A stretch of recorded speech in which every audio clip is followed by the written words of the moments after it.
Hey everyone, welcome to the Nostalgia Effect, the podcast where we talk about movies from our childhood and examine them through the lens of adulthood. I'm Amy, as always, and of course we have Joe. Which is only sometimes. And Johnny. Hi. That was... Hi. Okay, that's a little bit better. There we go. Today we're going to be talking about Treasure Planet, but before we do that, as always, we have some talking trailers and stuff. I think, Joe, you got something you want to talk about? Yeah. He's got grievances. I think we're going to call this segment Joe's Soapbox. Soapbox. No. Well, I mean, it's... something different. I don't know. It's true. Soap is the devil. It takes away my natural smell. His natural odors. Yeah. So the deal is the thing that I want to talk about, and it's something that I think it sounds like you two don't... Like, you've heard of it, but don't actually... I don't know. We need to be informed, is what he's saying. I think I know what you're talking about, but I could be totally Just calling us a bunch of dummies. This talking trailers and stuff is brought to you by the term Netflix bloat, which I don't think we've ever talked about on the show before. But it's something that I have felt keenly in the last couple of weeks when I was forced to... Well, I don't want to say forced, but...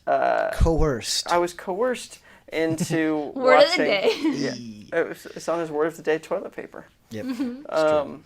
And it's pretty shitty. It's a shitty gift. I was coerced into watching Russian Doll on Netflix. Have either of you seen this? I've heard of it, but I haven't seen it. Yeah, and so like I'd heard of it, and then a bunch of people at my girlfriend's work were like, "It's so amazing, you gotta watch it." And I'm already a little suspicious of Netflix series in general. You just don't like. You don't like anything that's not traditional media. Yeah. No. This is not true.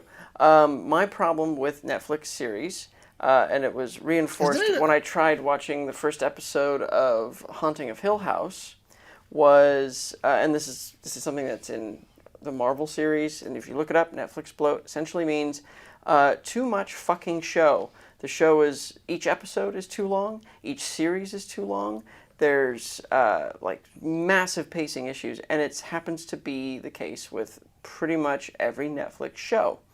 And it's actually, so it's bad enough that it got its own term.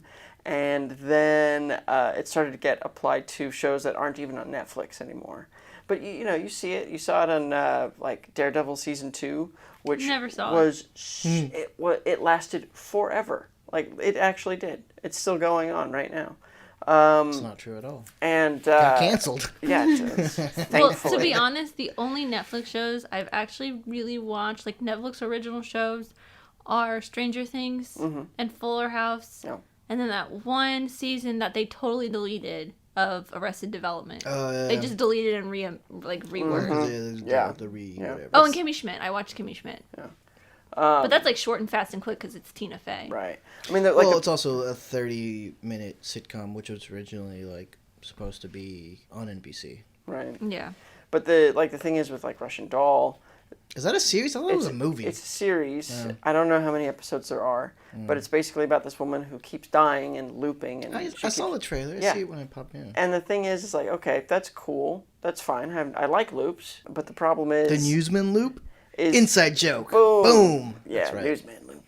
But the first episode is a series of her dying, and then the second episode is a series of her dying, and the third episode is like nothing interesting happens until the end of the third episode. So it's you've trying already to be been Happy watching. Death Day? Well, no, because by the end of the first episode, each episode's a half an hour, so you are an hour and a half in before anything new happens.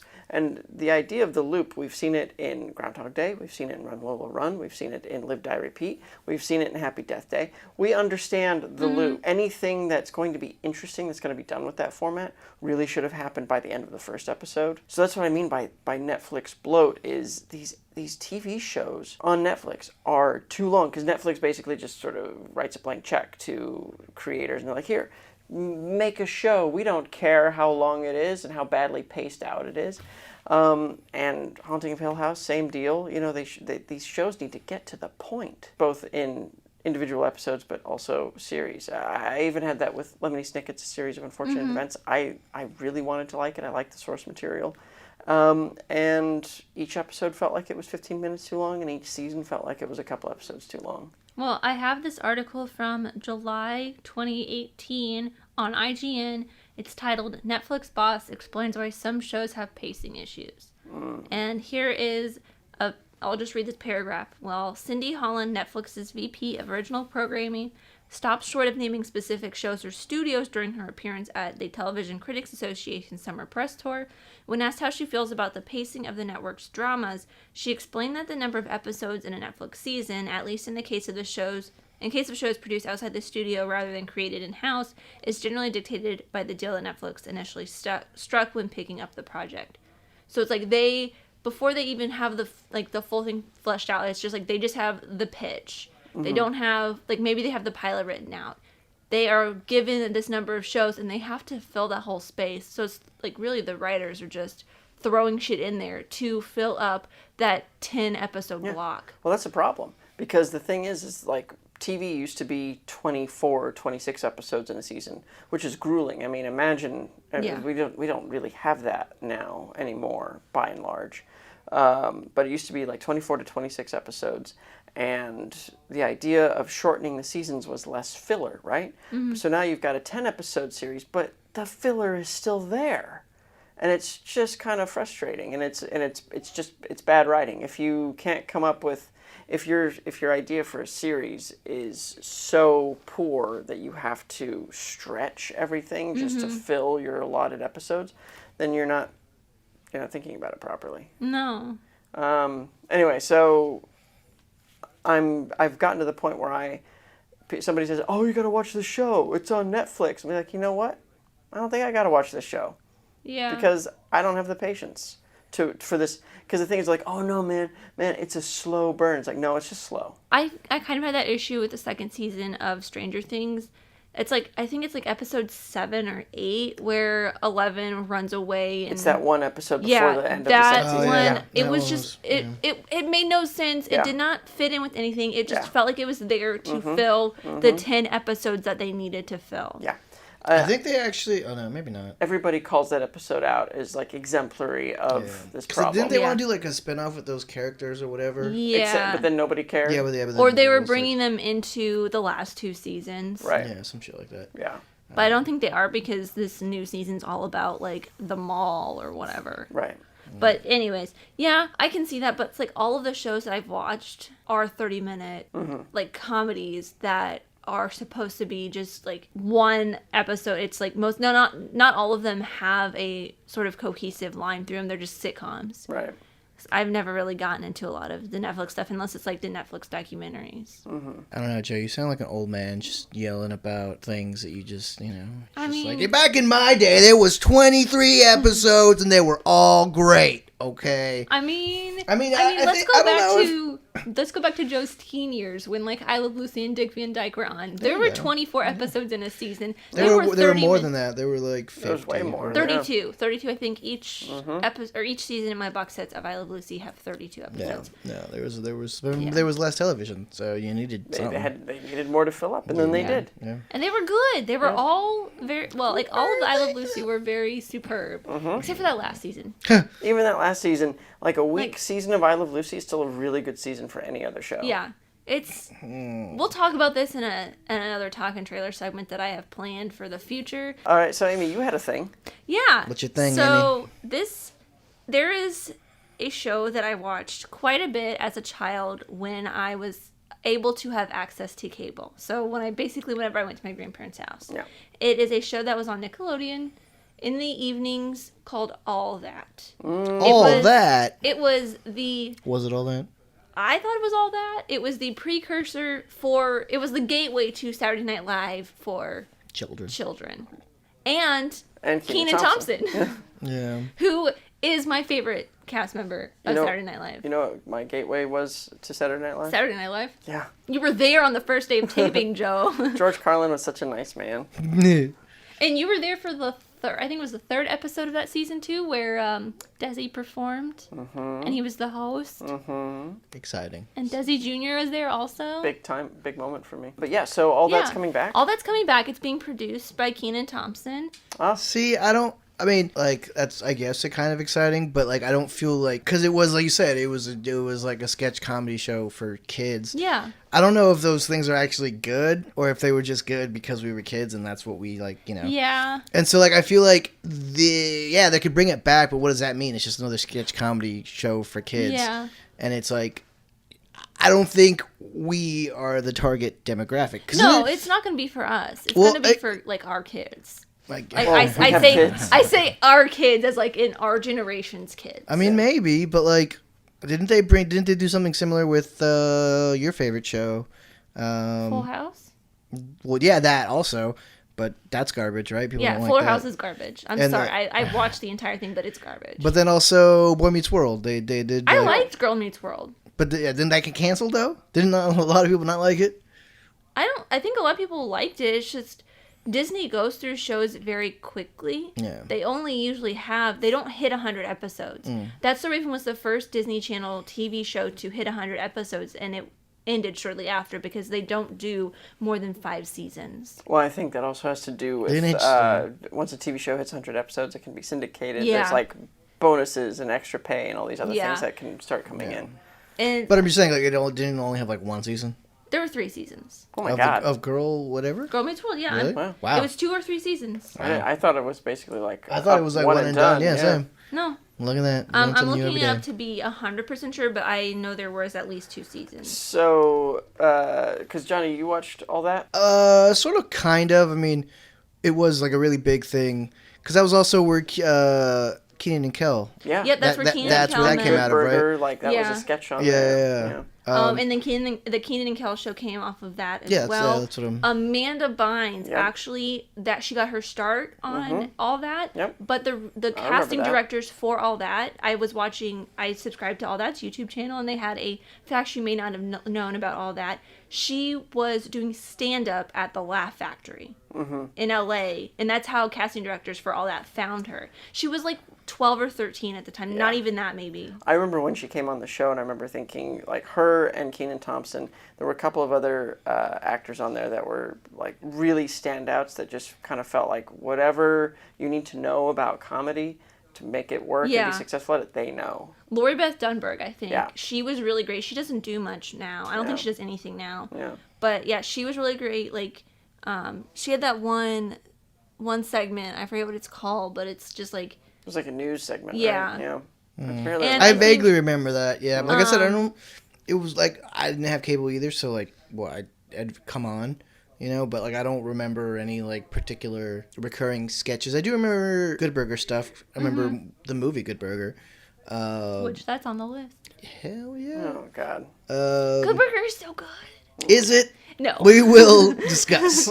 And then Kenan Thompson in a bathtub being French. The French. Oh, that was my favorite. Yeah. That was my favorite. I also recall Kenan Thompson as Baggin' Saggin' Barry. He had these big pants. And he would pull just like he had like I remember it was like a slide and a plane. Yeah, he had like this giant salmon or something, like this giant fake fish. Yeah, and they were chanting like Baggin' Saggin' Barry. You know, and he'd like pull whatever they needed out of his pants. Yeah. Interesting. Yeah. I don't know. I'm excited for it just to kind of like get the nostalgia from it. Is it going to be on Nickelodeon? Probably will be. Yeah. I mean, I'm pretty sure they own that show. I would assume so. They brought back... you would assume they own all that show? You're funny. God, I hate you. Girl Meets World was on for 3 seasons, by the way. But they brought back... This show is hosted by a YouTuber, Liza Koshy. I don't remember what it's called. Hold that on. Hidden Temple show? Wasn't that supposed to be? No, that was supposed to be a movie, right? Some shit like that.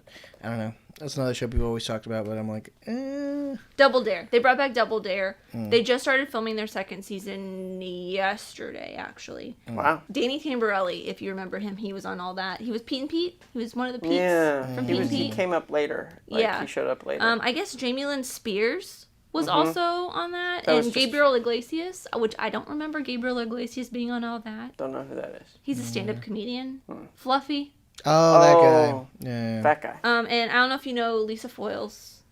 The redhead.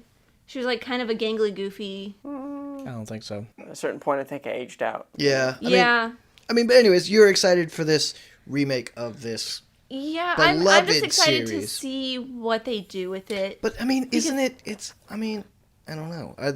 I'm guessing the whole point of it is to bring back some cast members, right?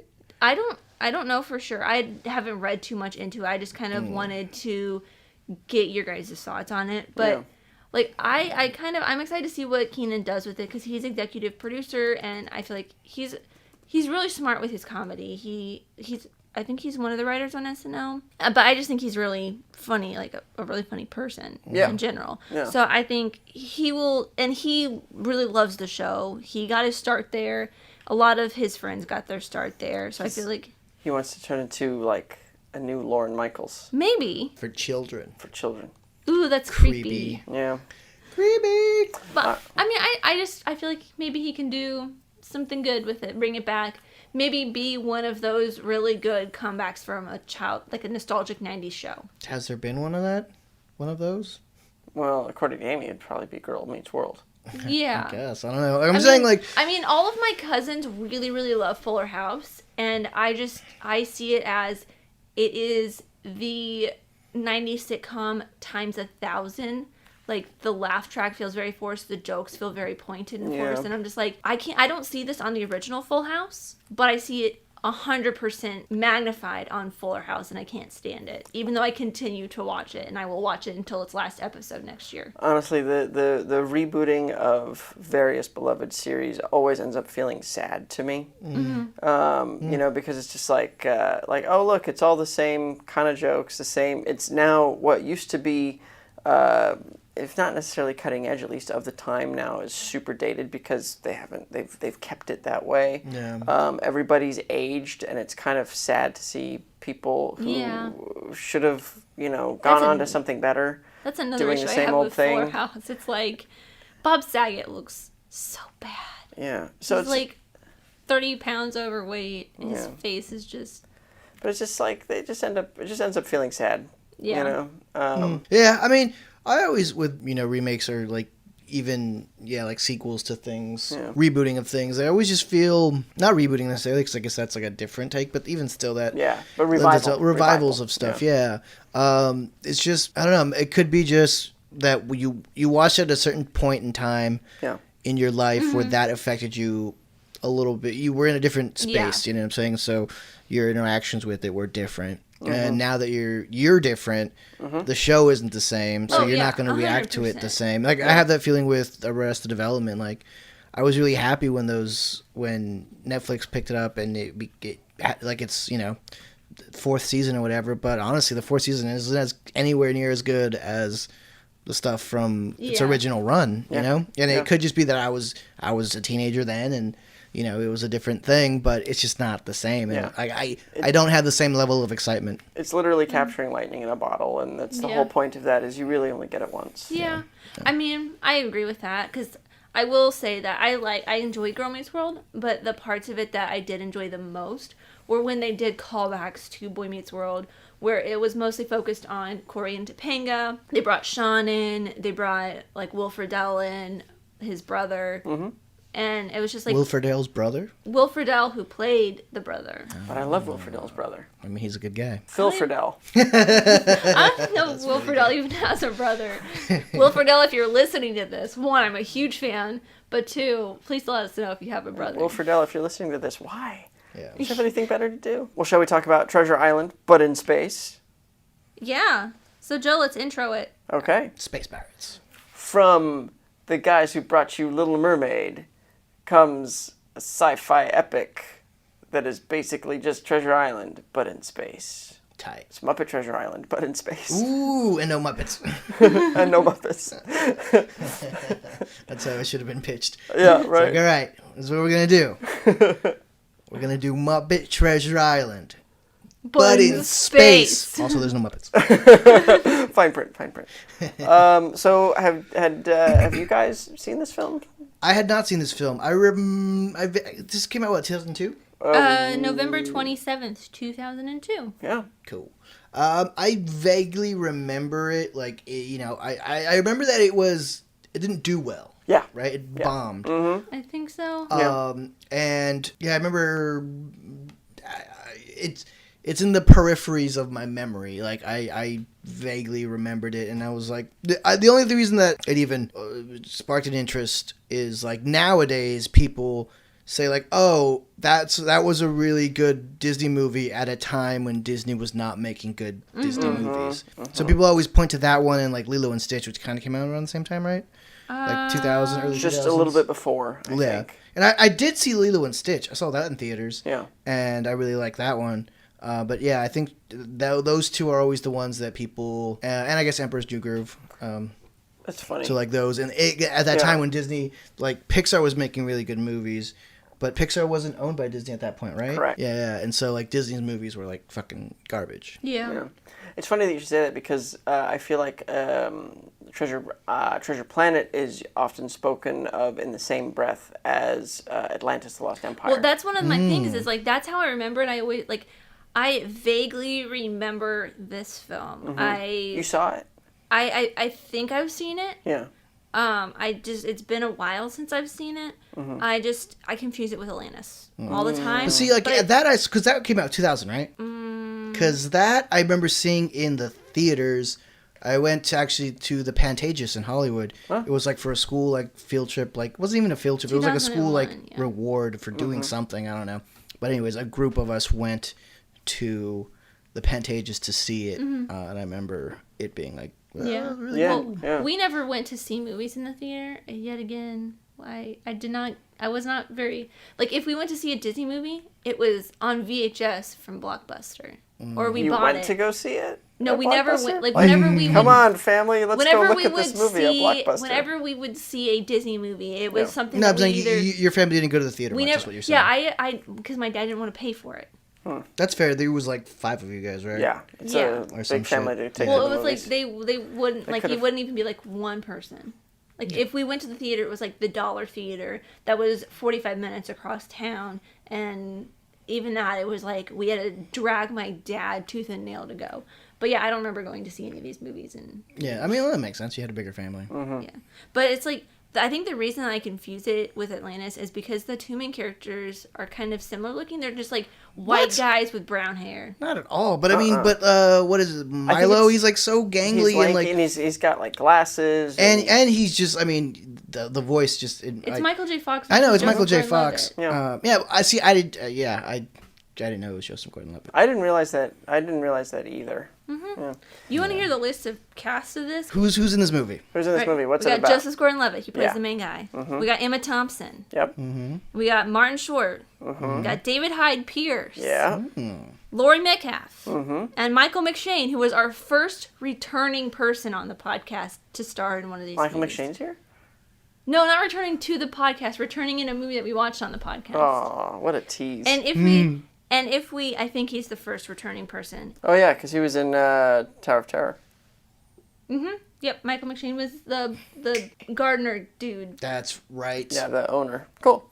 All right, and so this movie it's just Treasure Island in space. That's basically the description on IMDb is a Disney animated version of Treasure Island. Did you guys ever read Treasure Island? No. I know you did. Oh yeah. Of course you did. I wrote it. No, you didn't. Oh my God, Joe. You son of a bitch.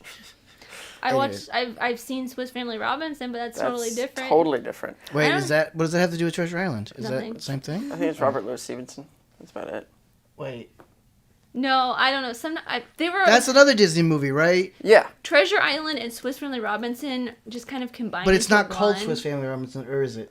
What is the Swiss? Swiss Family Robinson. Are they Swiss? It's about a family that gets shipwrecked on an island. Correct. Oh. And if I'm not mistaken, did they divulge into cannibalism? Well, I remember in a modern Walt Disney or Wonderful World of Disney episode, there was like a.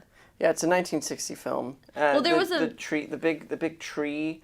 I'm thinking of an animated Disney movie. The Robinsons? Meet the Robinsons? Is that different. It? Nah, no, that's totally like different. in the future thing with the dinosaurs. That's what I was thinking, and I was like, wait a minute. However, this doesn't make sense. Lost in Space is Swiss Family Robinson. But in space with Muppets. With Muppets. Maybe not. No, not Muppets. Okay. I get you. I'm getting all these things confused. Oh, no, I get it.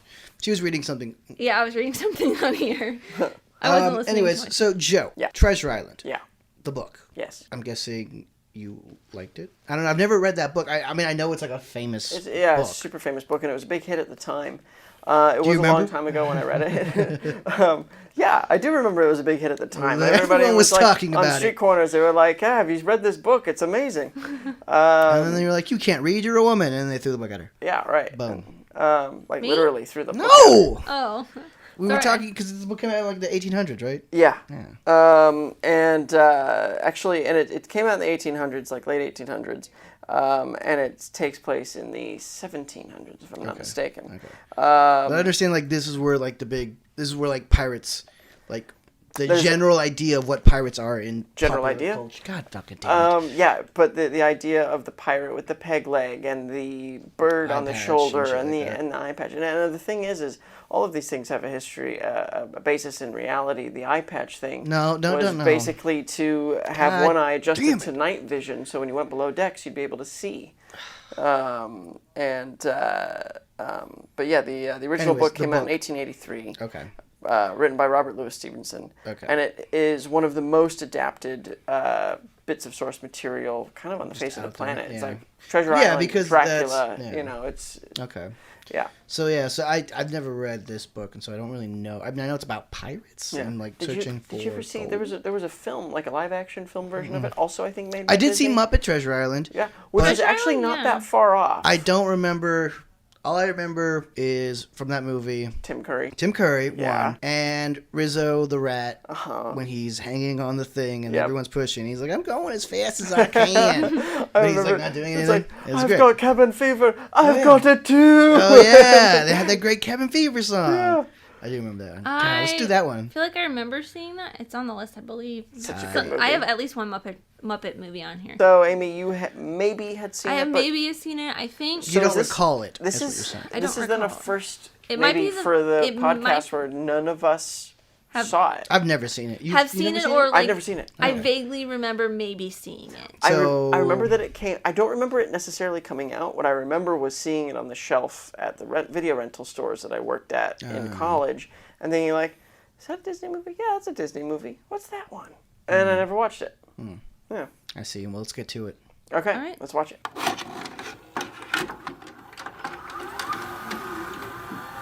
And now, our feature presentation.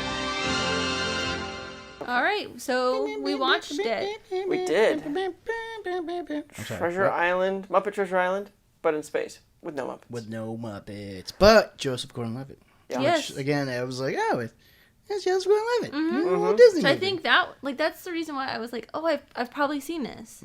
See, I had no idea. Then I was like, oh, pleasantly surprised. But I will say that about 45 minutes in, I was like, I remember this. I know this. And Oh, then really? when we got to like the whole fight where it's like the mutiny. I don't remember any of that.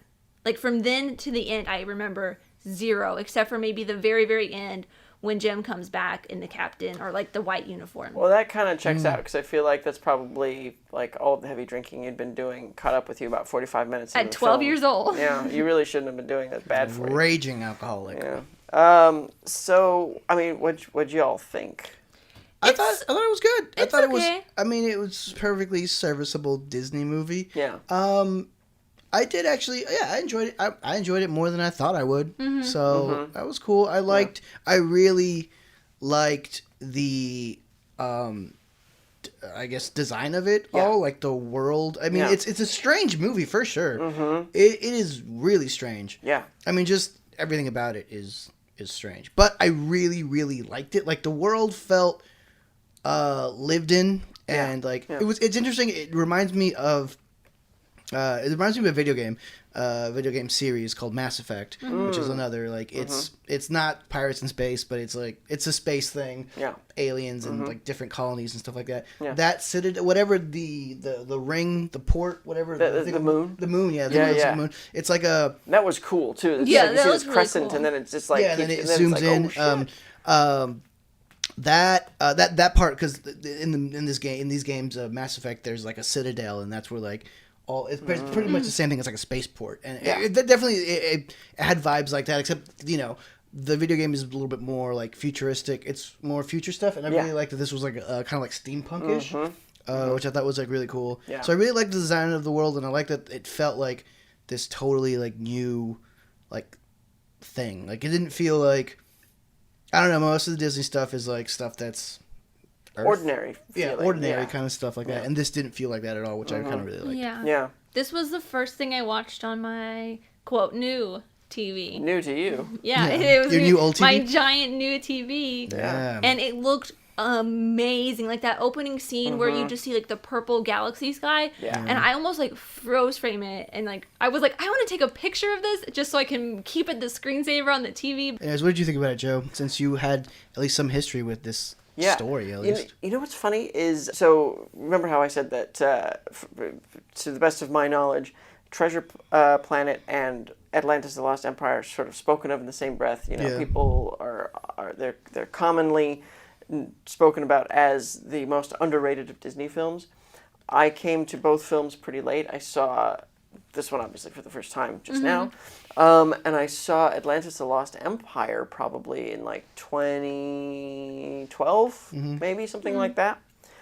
Atlantis: The Lost Empire, I fell in love with. It is I love such Atlantis. a good movie. It's so good. And I remember watching it, like starting it and thinking, all right, movie, let's see what you got. And then, damn, did that movie, it started and it never stopped. I think it's like a lot of it, not a lot of it, it's just, it looks amazing, but two, Michael J. Fox's performance, I think. Everybody's great in it. Michael J. Fox, James Garner, and Joss Whedon has a writing credit on Atlantis. And that makes sense. And it feels like it, 'cause it's an ensemble cast, and it feels like a really well put together ragtag ensemble. And it's so actiony. I mean, like in the first act, most of like a ton of people die. Like a lot of people die. And it's kind of a badass movie.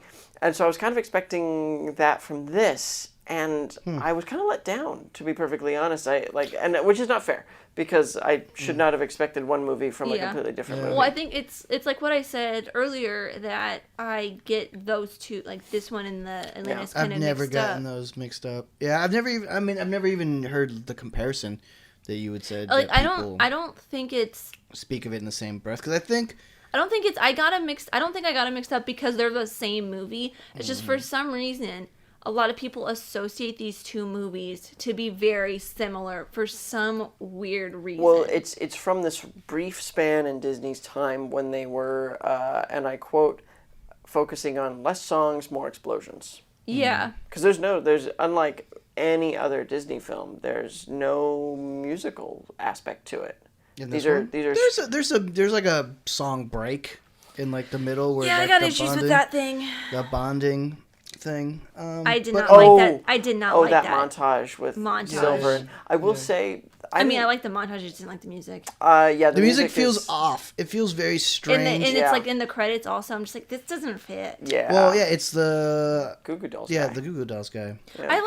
I like the Goo Goo Dolls, but it feels. It feels off for like a Disney. It feels dated now, and it feels. It does feel like very for dated. The tone of the film. Like I wrote in a note here. I felt like it makes kind of almost zero sense to have a go the distance kind of song there. Yeah. I will say though, like that tone, that musical kind of I would just think it's because it's less like classical or orchestral stuff, and it's like just heavy rock music, and you're just like, oh, this is that's why I think that's it just why feels weird thought, because it's Disney. You don't really associate Disney with.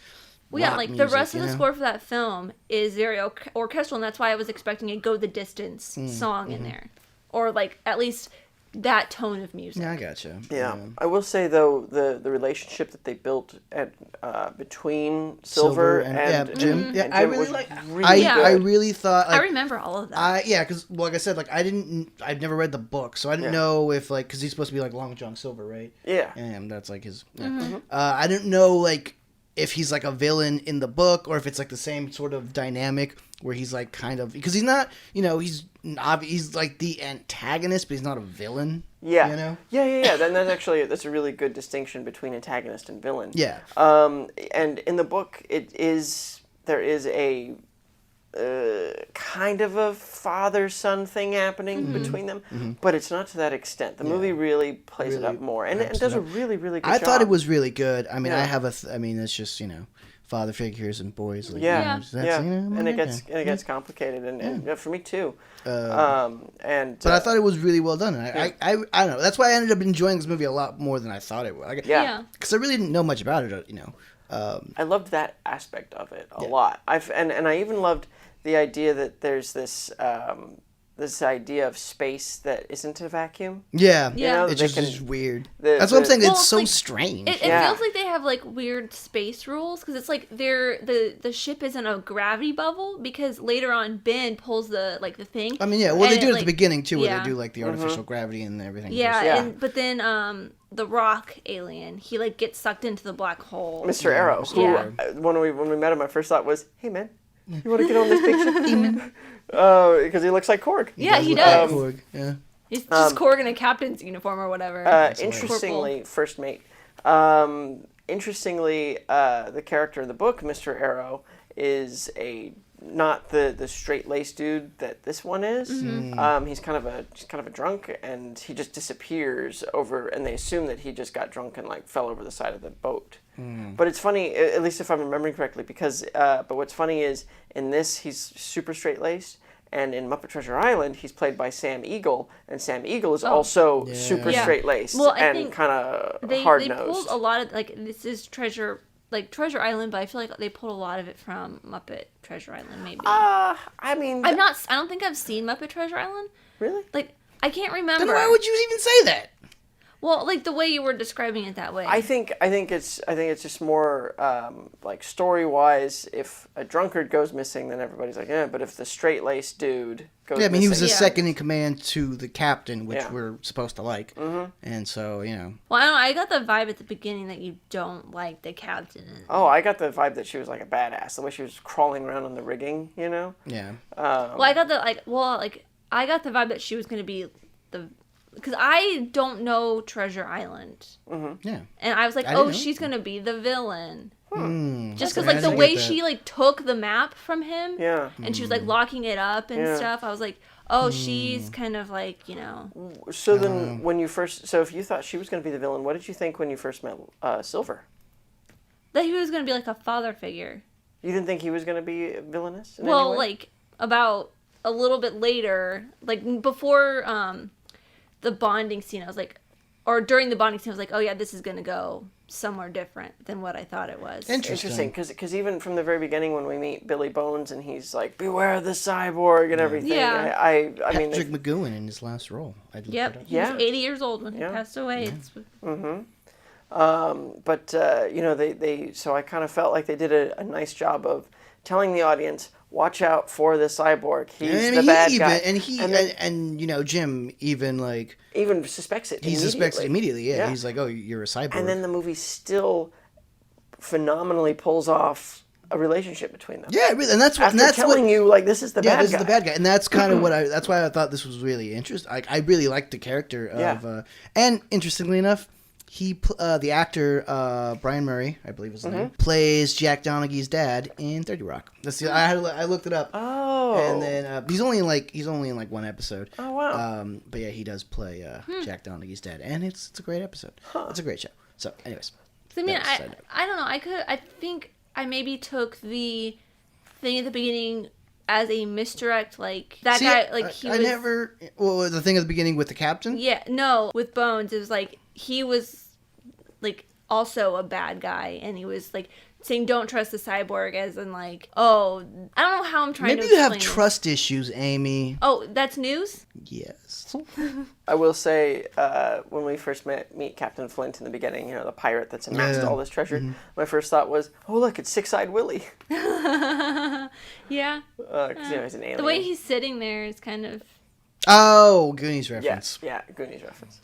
See, I don't have the association. But it's funny. Like there's like I thought the movie was stunning in terms of animation, especially that. Oh, the animation scene is really good when he's solar surfing, and Yeah. then there's that bit where like everything spins. It was so beautiful. And he kind of reminded me of like delinquent young Kirk from the J.J. Abrams first Star Trek film. You know, when he steals the car, yeah. and he's brought home by the police in this one, by the robot police. So like that kind of reminded me of this.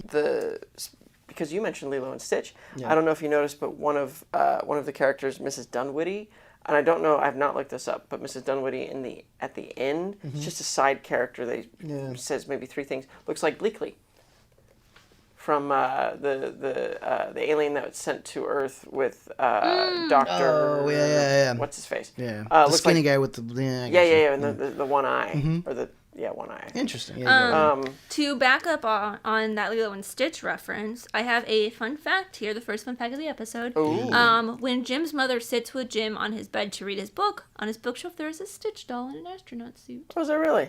I don't know. I didn't see that. This was just on IMDb. You're just reading out things. You don't even know if it's true or not. You're just gonna put it out there and, It's lie on to the everybody. internet. So it must be true. Yeah. Yeah, Abraham Lincoln said that, cautioned famously that you can't believe everything you read online. He Yep. did.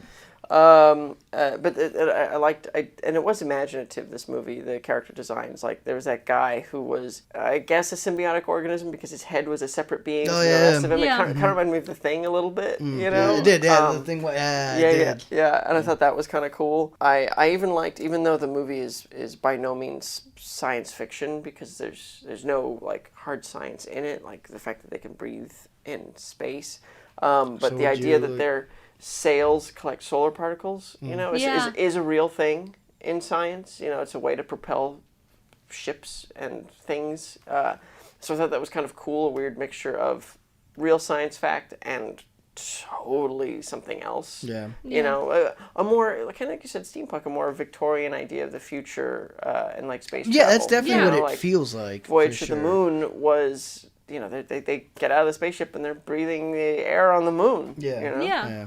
And I thought that was kind of cool. I do have to ask, though, one of the things that this also reminded me of, I think only because it's a sort of a pirate movie and kind of sci-fi. Did you guys ever watch a show called Pirates of Dark Water? Does this sound familiar to you? Hell Never no. heard of that. So it was a Disney, it wasn't Disney, it was a Hanna-Barbera show. And it was on, I remember for me, I never knew where it was on at home, but when I'd come visit my grandma, it was on KCAL 9 here in Los Angeles. And basically, here's the premise. The alien world of Myrrh is being devoured by an evil substance known as dark water. Only Ren, a young prince, can stop it by finding the lost 13 treasures of rule. His loyal crew of misfits help in his journey, and an ecomancer, monkey bird, a treasure-hungry pirate, and there's an evil lord who will stop at nothing to get the treasures for himself. But it's like this sort of kind of sci-fi, but it's grounded on this planet pirate show. And for whatever reason, this reminded me of that a little bit. Interesting. I've never heard of that show. Yeah, and Yeah. it was an interesting show. Apparently, it says here Frank Welker was on it, and Peter Cullen, Jim Cummings, Tim Curry, Hector Elizondo, Brock Wow. Peters. Like it's kind of stacked. Yeah. But I don't know. I think it was just because it's It's piratey. It's got the Yeah. pirate theme. Yeah, Well- I did really like the reimagining, I suppose, of pirates, like space pirates. Yeah. Yeah, because it's like a blend of traditional idea of pirates with, steampunk Yeah. future, sci-fi shit. And I was down with it. Yeah. I was like, that's pretty cool. And then there's funny the other things, the things that they sort of adapted from sort of classic pirate stuff like Morph. This Being who like would a have been a parrot. parrot, but ended up reminding me of Waldo, the Spirit of 3D from the Muppet Vision 3D ride at Disneyland and Disney World. You're all You lost me there, buddy. listeners. I'm getting blank stares, but I don't know. I've done the Muppet Vision in Disney World. yeah. You remember But that little guy that Bunsen and Beaker make, and he's like, "Oh, I'm Waldo, the Spirit of 3D," and he's like bouncing around, and he can turn into a bunch of stuff. Yeah, well, the only thing I'm picturing right now is weird combination of Flubber and the DNA guy from Jurassic Park. Waldo kind of looks like that a little bit. I don't know The what hell DNA you guy guys from talking Jurassic about. Park or Flubber? Kind of a mixture of them, and Morph kind of reminds me of this character a little bit, in personality. and I did everything. like the interpretation of a parrot, like the traditional parrot role as like this like amorphous thing that just and it mimics whatever it chooses to. I thought it was cool. I liked it. Like I said, Yes, I You know remember? exactly what you're Yeah. talking about. that means that's nothing Waldo. to me. Yeah, Yeah. it means nothing to you. Well, they don't have Muppet Vision at Disneyland No, anymore. they closed it, and it just sits there empty, which is a real shame because it was a really fun ride. Yeah, I remember really enjoying. Whenever we would go to Hollywood Studios, we would go on Muppet Vision. Other things that I thought were kind of interesting about this movie too were, I think this is Jim grows up with that dad, but what was interesting is pretty much every other Disney movie, the parent dies. Yeah, I did. And- I did think it was. I made a note of that. Like, Yeah. his mom is like, she's not like a part of the story, but she's there. Yeah. Yeah. And like, his whole thing is that he, doesn't want to let down his mom, and he wants to help his mom out. Basically, Yeah. that's the whole reason Yeah. he goes on this thing. And like, I mean, obviously that resonates for me growing up. Single mother, too. But I did find that interesting because normally Disney characters are like orphans, right? Yeah, Like, they're Yeah. just, And like- here it's his dad just leaves. Like Yeah. he abandons them. yeah. And I feel like that's kind of I can't think of another Disney movie where that is the case. Yeah. Willingly just leaving like that, which I thought was really interesting. And, Yeah, I'm looking on. Well, no. Wait. I did really like Martin Short's character. Oh my God, no! That was one of my things on here. Is goddamn, I love Martin Short. That is so funny. What did you like about? Well, Short? because I just love I don't Martin really Short. like Martin Short in a lot of stuff. Yeah. But I felt like in this, like it's kind of perfect because he's very much in like his roles. He's this like outlandish, like really Yeah. loud, spastic. Yeah. But this is like it's a robot that like lost part of his like fucking his yeah. brain, Like and an so actual like process. Oh yeah, Yeah. he works. and so So it good works. as him. It works so well that it would be spastic and loud, and he's been marooned on this like planet for like years, like A long time. hundreds of years. I don't even know Yeah. how long it's supposed to be. So he's like an insane person, and Martin Short kind of like gets most of his shtick is being that. So I thought it worked really well. I was like, oh, this is kind Yeah. of a perfect fit for like his personality and who he usually plays. And the character that this is supposed to be. So Yeah. I really liked that. It made me laugh. And I was Yeah, like, okay. there this- was a line delivery good. he gave that was like my favorite line, and I literally laughed out loud and had to rewind to rewatch it. Was I ever dancing with an android named Lupe? I don't know why. I just laughed so hard at that delivery. That's funny. So Martin Short's character Ben is based on a character that is also in the book.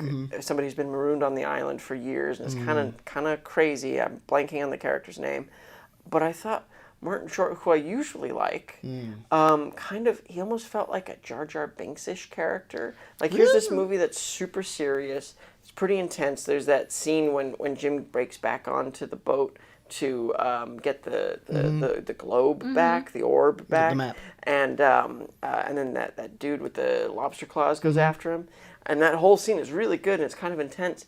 And then you have the Ben character sort of constantly he's like messing up. undercutting Yeah. this stuff, but I feel like that was his whole purpose, was to make the film less intense, and I think I would have I been guess. happier with the film being more intense. I mean, yeah, you're not wrong, but Yeah. I didn't mind. I liked the character just liked because the it character. did add levity to Yeah. otherwise maybe. And sorry. A pretty serious movie. Yeah, pretty serious. Yeah. And you just brought up a point that I did not even think of until you just said it. The guy with the lobster claws. Yeah. I had such a hard time remembering names of anybody, but I was the so main worried she was going to say I had such a hard crush on him. the guy with the lobster claws. No, like I don't remember his character's name. Yeah, well, I don't a lot of remember the the crew, raw- like- the crew, like just does it. Yeah. And I don't know. Yeah. I don't think it's supposed to. They Yeah. don't. They don't really. They never make like introductions in the way that like Atlantis does. Like you meet them and you meet the crew because Milo's meeting the crew. He's getting introduced to them. And here they're just kind of like the crew, and you know from the start that the captain's like, I don't like this crew. Yeah. Which is how it is in the book, too. Yeah, it's like supposed to be like a shady crew, and then you're just like, Yeah. okay, they're just the shady crew bad guys. Well, it's like even like the only person like there's like two characters that I really remember their names for, and well, three I guess, is Morph, Jim, and Ben.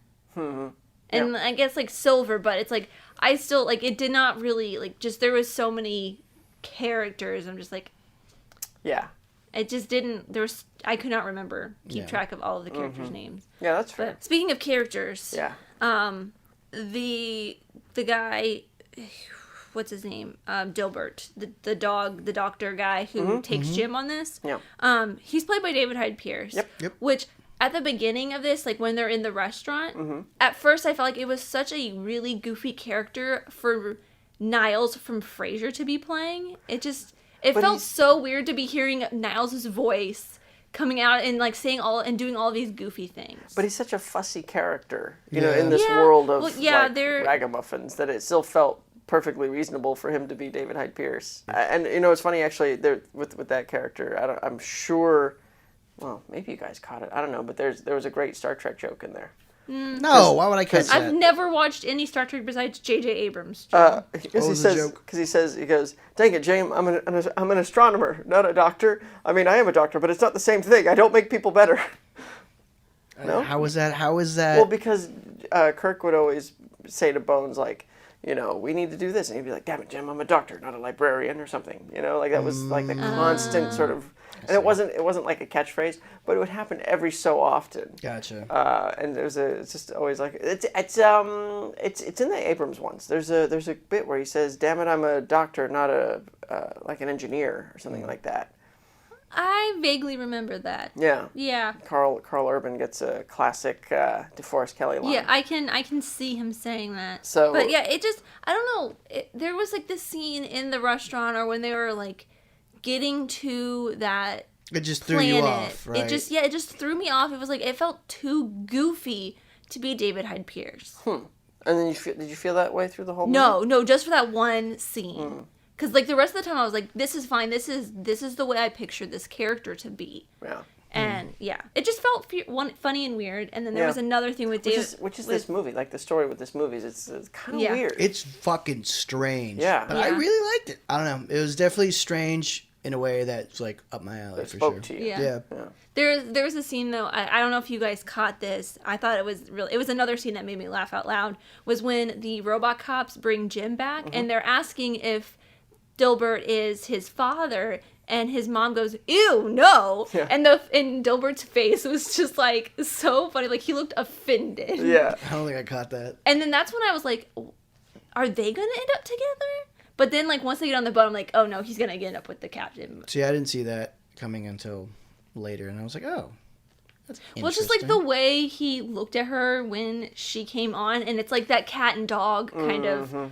Yeah, she does have like a cat. Yeah. Thing going on. She doesn't have kind of. She has a big cat thing going on. I don't like cats. I don't, you know. Amy is a cat person. She recognizes game.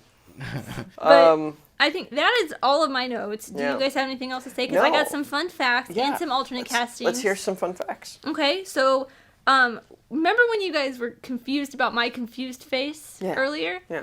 It's because this film was nominated for an Oscar, even though it lost.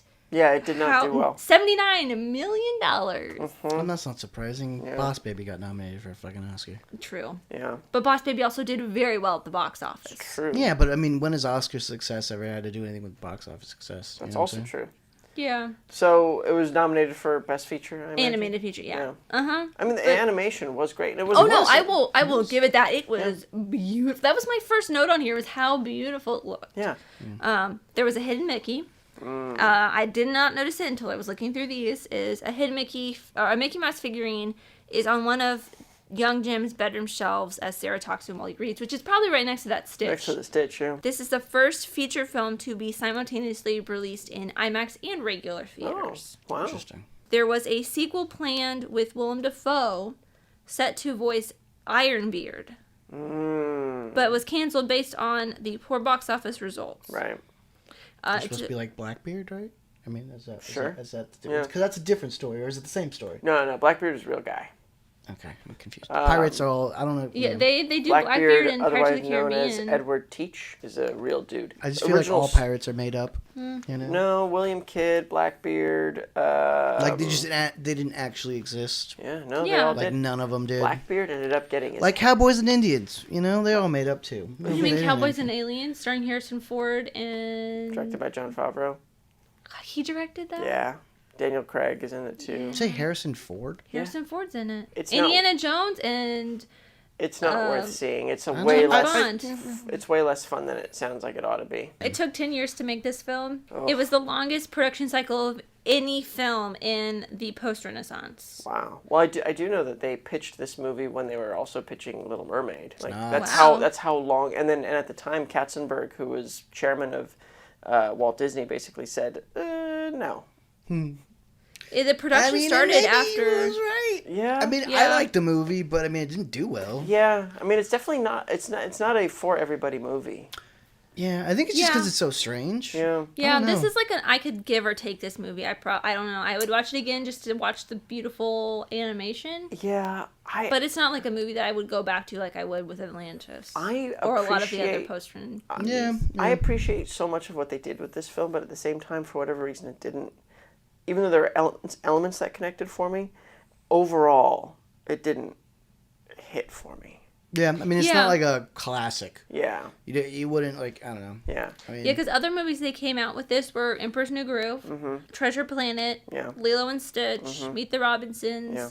Fantasia 2000, which I don't think was a big hit no, either. but neither was the original Fantasia. Yeah, I love the original Fantasia. That's amazing.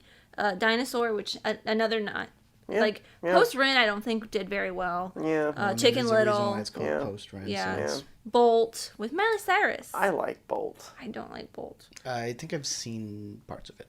It's the Truman Show, but with a dog. Home on the Range and Brother Bear. Yeah, yeah, but a bunch of like, oh yeah, that one. Those, Yeah. yeah. And this kind of falls into that It does. category. Yeah, it totally does. I mean, but it's not bad, and that's the thing. Like, Yeah. it's not terrible. It's not No, bad. Like, and it's got a lot No. of really good bits. yeah, it does. But again, it's not like I wouldn't own it. I Yeah. wouldn't put it on a shelf. Yeah. Yeah. It's not my least favorite of this group, I would say, but it's definitely not my favorite. Yeah. So you ready for some alternate casting? Yes. Pew, pew, pew, pew. Get the air horn. So for Dr. Dilbert Doppler, Yeah. say that 5 times fast. Dr. Dilbert Doppler, Dr. Dilbert Doppler, Dr. Fast. Dilbert Doppler. I'm saying it fast. Faster! So Okay, boss. Harry Enfield. Who the hell's that? I know have that no name. idea Then why even? because it was on here. That's not the only one. I know, but Hugo Weaving Oh. interesting. and drumroll Steve Buscemi. Oh, weird. Weird. Yeah. For Johnson, I could see Steve Buscemi being a good pirate. I feel like he'd be like a good pirate. I feel like he would be or a- character. I could see him being a good pirate. I don't know Because why. he's weird looking enough. I don't know. Yeah. I don't know why, but I could see him doing the Ben. No. Yeah. No, I could see that. I could see that because Like he's got just with kind of his this like his weird sort of wheedly voice. his voice. It's like it would be a totally different Ben. Totally. Yeah. But it wouldn't be as crazy and kooky. It'd be but more neurotic. yeah. Yeah. But I could see him. I can see could that. see a Steve Buscemi, like an Adam Sandler, like early Adam Sandler movie. Steve Buscemi, like What? Have they ever been in a movie together? They've been in so many movies together. Yeah. What are you talking about? Buscemi and Sandler? Yeah, dude. yes, he was in all of Sandler's early stuff. Yeah. Like my favorite Steve Buscemi performance is the hobo in Baby Daddy. I mean, he is in Big Daddy. yeah, in Big Daddy, he's the hobo in Big Daddy. It's like That's one of my pretty favorite. good. The McDonald's guy. Yeah. Sausage McMuffin. Because he's like writing it down. He's like, Weird. he's been in a bunch of them. Yeah, like he Mr. was in a D's. lot- The thing yeah. is, you don't watch Sandler movies because you think you're above them. No, I remember I watched Happy Gilmore. I watched. good one. Wait. Yeah, And Billy in Madison. Billy Madison, he's the guy that comes back. He's like, I'm glad I called that guy. Yeah. I don't remember. Honestly, I couldn't tell you the difference between. One of them is he's rich and he needs to go to school, and the other one he's a Yes. golfer. Yes. Yes. And then I remember I saw Waterboy. Yes, I think he's. I don't know if he's in that one actually. But he's in that. He's in Mr. Deeds. Never saw that one. He's in a good amount. And he's always really good. I mean, Yeah, he's- I he's love really like good. some of his like most like I wouldn't necessarily call them underrated, but they're just like really funny performances. Yeah. Because Well, it's he's just like great no small matter little what. bit parts. Yeah, he's like Buscemi's always good. Yes. Yeah. John Silver. We have Miguel Ferrer. Oh, yeah. I don't know who the hell that is. Yes, you do. Let me... Who is he? Do you remember the vice president in Iron Man 3? No. He's this guy. Yeah, you do. You know who he is. Not really. You Couldn't. do. Anyways, I couldn't. No, I couldn't put it into. His face looks familiar, but I couldn't tell you like a role he did. Here. No? You remember Actually, less than. RoboCop? No. What the fuck? Anyways, keep going. Okay. And we also have Christopher Plummer and Jim Broadbent for John Silver. Those That would would've have been been great. Yeah. And then for Captain Amelia, we have Angelina Jolie or Weird. Penelope Cruz. No. Even weirder. Yeah, I think Emma Thompson was like perfect for that. Scroop. I don't know.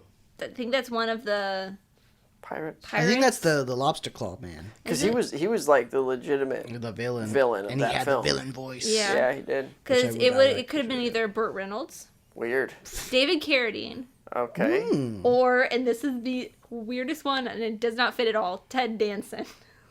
You know what though? I could see Ted Danson kind of knocking the shit out of that. I mean, it's Ted Danson. You can Yeah. knock the shit out of it. Yeah. Because he's got a good voice. Because the thing about the voice acting. Yeah, he's got that deep voice. Yeah, and the thing about voice acting is you really need like a characteristic voice, you know, voice that can stand apart from you, and I think he has that. He's in Cheers, right? Yeah. He is Cheers. I That wasn't even need to planned. No. watch. We It's just just a felt. fact. We just felt I've very only seen, passionately about that. some episodes of that, but it's like I really only picture like now Ted Danson, like the Good Place Ted Danson, and like he feels too weird to be Oh no. I mean, just because a that bad role. guy. He's yeah, Yeah. Sam Malone, Cheers. for Mr. Arrow, who is the big rock guy. Yeah. Magic Johnson. Or weird. James Earl Jones. Not so weird. Well, that seems like No, a that waste would've- of James Earl Jones. Though. Yeah. Because he was only like, I mean, it probably would have been like a guest appearance, and they would have built him as like the voice of Mufasa is in this, and it probably would have done a little bit better. But I will say, like when his line gets cut, just cold blooded like that, I was Yeah. just kind of like, They yeah. did do him pretty dirty. it did. so I have alt castings for Ben and Jim Hawkins. Which would you like first? Because they're both pretty good. Let's go with Ben. All right, we got Nathan Lane, Oh, Gilbert Gottfried, which is my personal Oh. favorite off this list. weird. Gil Bellows, Oh, Eric Bana, oh, weird. Okay. What? Mike Myers, Huh. and Vince Vaughn. Whoa. Yeah. Yeah. That is. If you fucking think weird. that's all over the place, just wait until you hear the Jim All castings. right, give it because to us. this is 2002, and Joseph Gordon-Levitt was like maybe in his early 20s. Basically, just off he was of like Third Rock from the Sun. Yeah, he was like 19-ish. So I think that's his age. He's like 10 years older than me. Yeah. Almost. And Viggo Mortensen. Okay. That doesn't, like, if they're going for a 15-year-old, Viggo Mortensen, I feel like, would not have worked. Mm-hmm. This is also, like, around the time they're doing Lord of the Rings. So he was like a full-grown man. Yeah. Like in It his would- 40s. Yeah, like, everyone would have been picturing Aragorn. Yeah. Keanu Reeves, which is a little bit I can't. easier to picture. I can't. No, I but cannot. it would still be, like, it would just be Bill and Ted. Yeah, I just No, can't. it'd just be Ted. Well, like, people would be picturing, like older people would be picturing, like, him and Bill and Ted.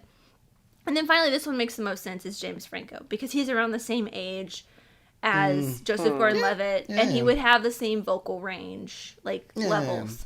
Yeah. Interesting. I did read somewhere that the creators had sort of felt like, because in the books, Jim was, or somebody said this, in the books, Jim was a lot younger. And in this, he's kind of, and so in the books, he's a lot younger, so it's like, He's like this a is a kid. remarkable kid who's doing these things. And in the books, it's like, oh, he's kind of an unremarkable teenager, you know? Yeah. Yeah, because I think he's 50. Like, they don't say it in the movie per se. It says in here it's in a deleted scene that they say he's 15. Yeah. But I got he's 15 from like a bunch of different descriptions. Yeah. But yeah, All right, well, that's about Muppet where Treasure we're at. Island Oh, In space with but no without Muppets. I do have this fun fact that I just noticed that goes along with the pirate theme. Is Ben sings a few bars from the Pirates of the Caribbean. Oh, yeah. Mm-hmm. I didn't notice that. I did, yeah. I caught that. I was like, oh, that's funny. Pirates. But pirates. So Yar. overall, it's an okay. I think it's an okay. Yeah, it was okay. I think I would have more of a nostalgia feel to this if I had seen it when I was 12, I think. I think it probably would have done better if you'd seen it when you were 12. Yeah, Amy, you single-handedly caused this movie to bomb. Yeah. It's your fault. I was too busy watching Emperor's New Groove and Lilo and Stitch. No, you weren't. Yeah, honestly, like, it ain't no Atlantis the Lost Empire. No. And It's no Muppet Treasure Island. it's not that either. It's no Swiss Family Robinson. Definitely not. It's no Lost in Space. Spaceballs. Yeah, it's kind of that.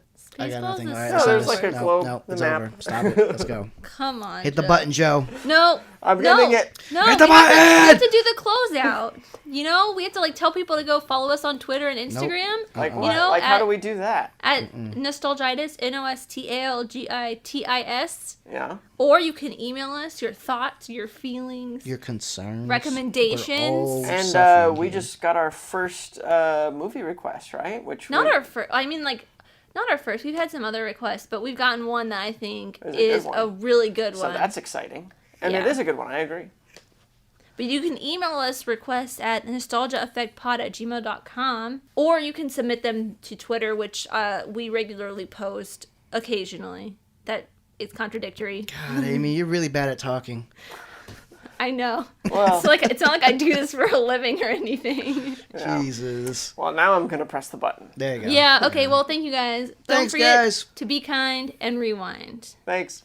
No Muppets.